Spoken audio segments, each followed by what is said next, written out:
महाकुंभ 2025 को लेकर तैयारियां जोरों पर हैं और संगम की रेती पर जो साधु संत हैं उनके शिविर यहां पर लग चुके हैं।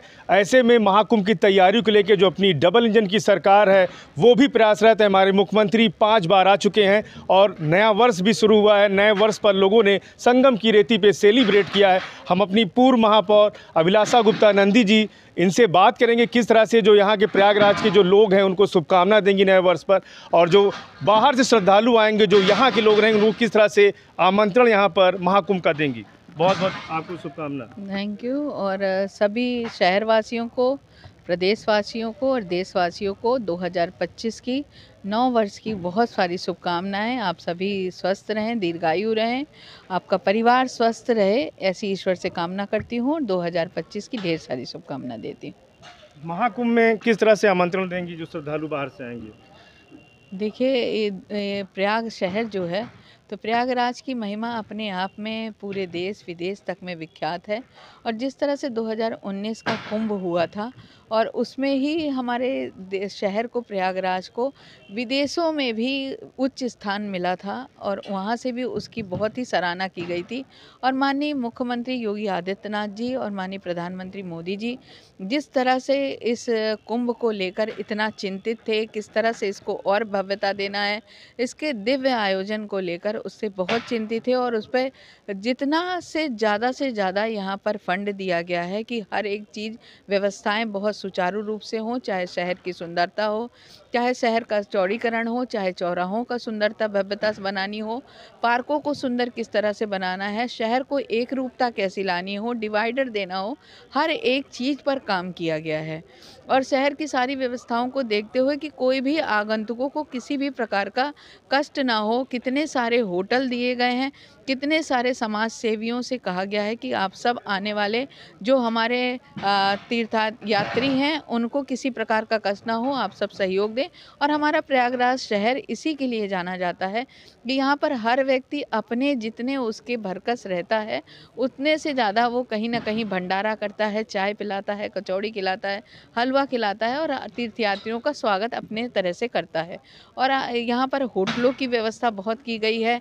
हर घर में एक कमरा, 2 कमरे भी हैं तो एक कमरे जो आने वाले बाहर के आगंतुक हैं उनके लिए रखा गया है कि वो भी आएँ और किसी प्रकार की उन्हें रहने की दिक्कत ना हो। रैन बसेरों का निर्माण किया गया है स्थायी और अस्थायी रूप से। और जो आप मेला प्राधिकरण है उसने पूरी तरह मेले को भव्य आयोजन करने में कोई कोर कसर नहीं डाली है कि कोई साधु संत कहीं से रुष्ट ना हो, उनको सभी सुविधाएं प्राप्त हो। और जो आम जनमानस है और जो कल्पवासी हैं हमारे, उनको भी किसी प्रकार का कष्ट ना हो, हर सुविधा उसको प्राप्त हो, उसके लिए पूरी तरह से। और स्वास्थ्य व्यवस्थाएं कैसे अच्छी होंगी, कानून व्यवस्था कैसी बेहतर होगी, कितने लोग कहाँ पर खड़े होंगे जिससे आवागमन बाधित ना हो। और इन सारी चीज़ों को रेलवे ने अपने हिसाब से बहुत अच्छा काम किया है। तो इस तरह से, और माननीय मुख्यमंत्री जी लगातार लगे हुए हैं। माननीय मुख्यमंत्री जी ने जिस तरह से कार्य किया है कि हर चौथे दिन वो प्रयागराज आकर स्वयं चीज़ों का सर्वे करते हैं, उसको देखते हैं।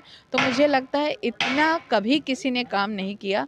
भारतीय जनता पार्टी की ऐसी सरकार है और हमारे ऐसे माननीय प्रधानमंत्री जी और मुख्यमंत्री जी हैं और हमारे मंत्रीगण हैं जिन्होंने इतनी मेहनत से काम किया है इस शहर को भव्यता और दिव्यता देने के लिए। तो सभी को मैं आमंत्रित करती हूँ, आप आएँ इस प्रयागराज के नगरी में और यहाँ पर इसके शहर के स्वरूप को, माँ गंगा के दर्शन को, माँ गंगा के स्नान को आप सब का लुत्फ़ उठाएं और वहाँ देखकर अपने जीवन को कृतार्थ करें। ऐसे हम सबको आमंत्रित करते हैं, आप सब जरूर आएं।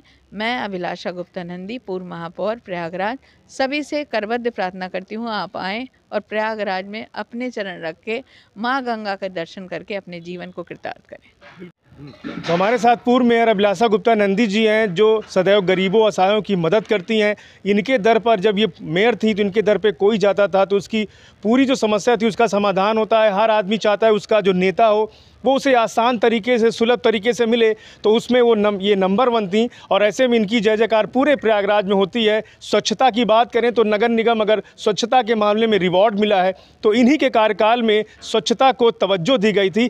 ऐसे में महाकुंभ में स्वच्छता की बात कर रहे हैं हमारे प्रधानमंत्री मोदी जी। उन्होंने एकता की भी बात की है कि इस बार का महाकुंभ एकता का होगा, स्वच्छता का होगा और डिजिटल और दिव्य भव्य महाकुंभ होगा। तो मेयर साहब ने भी बोला है, जो पूर्व मेयर हमारी अभिलाषा गुप्ता नंदी जी हैं, कि लोगों को आमंत्रित कर रही हैं और साथ ही संदेश दे रही हैं कि लोग स्वच्छता के प्रति भी सभी संतों और लोगों को जागरूक करेंगे। सुपर प्रयाग न्यूज़ उत्तर प्रदेश उत्तराखंड के लिए अपने सहयोगी आलम के साथ पवन देव।